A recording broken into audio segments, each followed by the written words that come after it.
Friends, आज हम बात करेंगे यस बैंक की। आज यस बैंक के स्टॉक में गिरावट है। स्टॉक करीब 13 के आसपास ट्रेड कर रहा है, लेकिन ये 13 से भी नीचे चला गया था, लेकिन फिर वैल्यूएबल बाइंग की वजह से ये स्टॉक 13 के ऊपर आ चुका है। तो क्या ये इस समय स्टॉक नीचे जाने वाला है? क्या धीरे धीरे गिरते हुए स्टॉक 1 डिजिट में आ जाएगा, या फिर ये स्टॉक यहाँ से दौड़ने की शुरुआत करेगा? काफ़ी समय से स्टॉक अंडर परफॉर्म है। सेंसेक्स ने लगातार दौड़ लगाई, परंतु यस बैंक के स्टॉक ने कोई तेजी नहीं बताई और लोग काफ़ी ज़्यादा इससे परेशान हो चुके हैं। लोगों को समझ में नहीं आ रहा है कि यस बैंक में निवेश करके हमने क्या बहुत बड़ी गलती कर ली है। लेकिन फ्रेंड्स, मैं आपको क्लियरली बोलता हूँ, अगर आपने यस बैंक में निवेश किया हुआ है तो आपको बहुत ज़्यादा धैर्य की ज़रूरत है, क्योंकि ये स्टॉक ऐसा है जो आने वाले समय में आपको डेफिनेटली मल्टी बैगर रिटर्न देगा, लेकिन उसके लिए आपको थोड़ा सा धैर्य के साथ बैठना होगा। यह स्टॉक इतना रिटर्न देगा कि आप इसको सोच भी नहीं पाओगे, और ये बात आप लिख के ले लो। आने वाले समय में जब इसकी प्राइस होगी तो वो आप देखने लायक होगी। ये स्टॉक काफ़ी ज़्यादा कमाल करेगा। इसकी जो सबसे बड़ी मुसीबत है वो है उसका बढ़ा हुआ एनपीए, और उसके भी निपटारे की एक बहुत बड़ी खबर निकल कर आ गई है। बहुत ही शानदार न्यूज़ है, और इस न्यूज़ के बाद आपको भी विश्वास हो जाएगा कि यस बैंक में आपने निवेश करके कोई गलती नहीं की है। तो बहुत ही शानदार पॉजिटिव न्यूज़ है, उसको हम अच्छे से डिस्कस करेंगे। साथ में आज जो गिरावट हो रही है, क्या वो यस बैंक में अकेले में हो रही है या फिर ओवरऑल बैंकिंग सेक्टर में? किस वजह से ये गिरावट हो रही है और क्या आगे जाके पॉजिटिव माहौल बन सकता है? यस बैंक में क्या इस लेवल पे खरीदारी करनी चाहिए या फिर यस बैंक में से इस समय एग्जिट हो जाना चाहिए? जैसे कि मैंने आपको काफ़ी समय से बोला हुआ है कि इसका 13 का मजबूत सपोर्ट है, उसको अगर तोड़ेगा तो फिर स्टॉक काफ़ी ज़्यादा वीक हो जाएगा। लेकिन उस 13 के सपोर्ट के ऊपर फिर से वैल्यूएबल बाइंग आ रही है और इसकी वजह से स्टॉक काफ़ी ज़्यादा मजबूत हो रहा है। फ्रेंड्स, यहाँ से क्या नई रैली बन सकती है?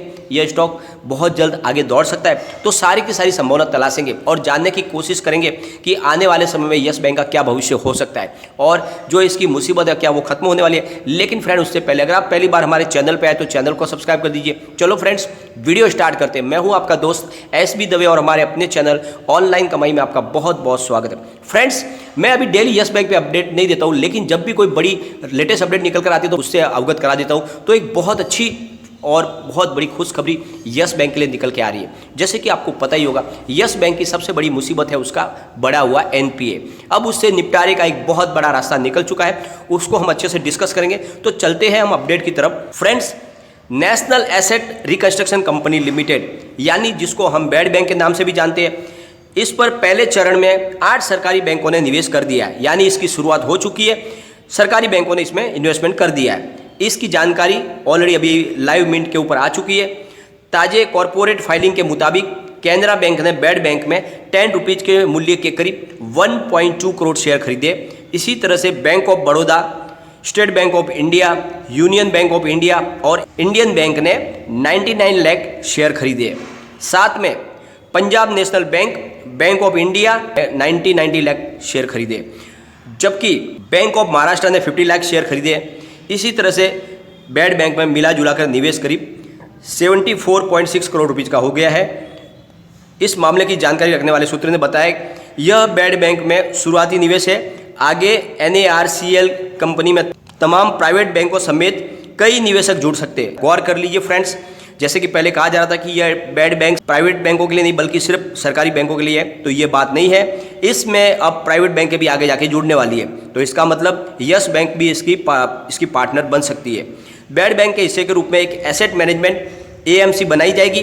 Private bank asset reconstruction company ARC के साथ ही AMC में भी निवेशक के रूप में शामिल होंगे, यानी ये खाका तैयार हो चुका है कि आने वाले समय में प्राइवेट बैंक भी इसका हिस्सा बनेंगे।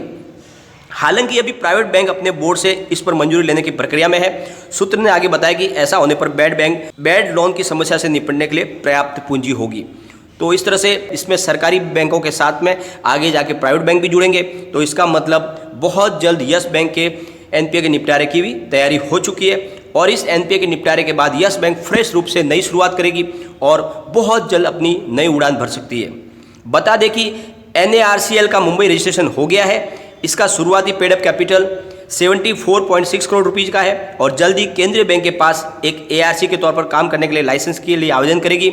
और इन डॉक्यूमेंट्स के जरिए पता चलता है कि NRCL के कुछ मकसद खराब बैंकों का अधिग्रहण करना है, उनमें निवेश करना जैसी तमाम चीज़ें शामिल हैं।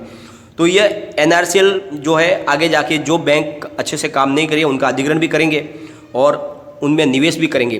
तो इससे एक बात समझ में आ रही है कि आने वाले समय में हिंदुस्तान में कोई भी प्राइवेट हो या फिर सरकारी बैंक हो वो डूबेगी नहीं, क्योंकि जो भी उसकी कमी होगी उसको पूरा किया जाएगा। हो सकता है कि उसको पूरी तरह से मर्जर कर लिया जाए किसी में, या फिर उसका अधिग्रहण कर दिया जाए, परंतु आगे जाके भी प्रकार की कोई बैंक हिंदुस्तान को परेशान नहीं करेगी।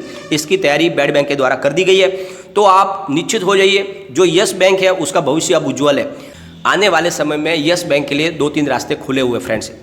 या तो पूरा का पूरा एनपीए उसका दे के यस बैंक क्लियरली स्वतंत्र रूप से अपना काम करेगी, या फिर यस बैंक का किसी बड़ी सरकारी बैंक के अंदर उसका मर्जर कर दिया जाएगा, या किसी बड़ी प्राइवेट बैंक के साथ में मर्जर किया जाएगा, या फिर किसी और बड़े पार्टनर को साथ में जोड़ा जाएगा। कोई भी रास्ता खोला जा सकता है, लेकिन यस बैंक की सेहत में फिलहाल आगे जाके सुधार होने वाला है, ये बात पक्की हो चुकी है। तो आपको इसमें डरने की जरूरत नहीं। अगर आपने यस बैंक में निवेश किया है तो अब आपका डर खत्म हो जाना चाहिए। जिस तरह से माहौल बनाया जा रहा है नेगेटिव, वैसी संभावना है नहीं, बहुत ही ज़्यादा वैल्यूबल बाइंग हो रही है। तो इसके लिए आज के एक बार कारोबार को भी डिस्कस करेंगे, और एक और पॉजिटिव अपडेट है उसको भी हम डिस्कस करेंगे, जिसको आपको समझ में आएगा कि आगे जाके यस बैंक में बहुत ज़्यादा फ्रेंड्स एक और पॉजिटिव अपडेट है उसको भी हम डिस्कस करेंगे, जिससे आपको भी पता चल जाएगा कि यस बैंक के सेहत में वाकई में सुधार हो रहा है। तो अभी 11:30 के आसपास का टाइम है, एक बार कारोबार को डिस्कस कर लेते हैं। आज यस बैंक का स्टॉक 13.25 पर ओपन हुआ, यही हाई थी। उसके बाद में लो बनाया इसने 12.95 का, और अभी स्टॉक 13 पर ट्रेड कर रहा है, करीब 1.52% डाउन पर। और वॉल्यूम को अगर एनालिस करें तो अभी सिर्फ 11:30 बजे है। पिछले एक महीने पहले इसका 10 करोड़ का वॉल्यूम था, एक सप्ताह पहले 11 करोड़ का वॉल्यूम था, कल इसका 12 करोड़ का वॉल्यूम था, आज 11:30 बजे 8 करोड़ का वॉल्यूम हो गया है। मतलब कल से ज़्यादा वॉल्यूम होने की पूरी संभावना बनी है।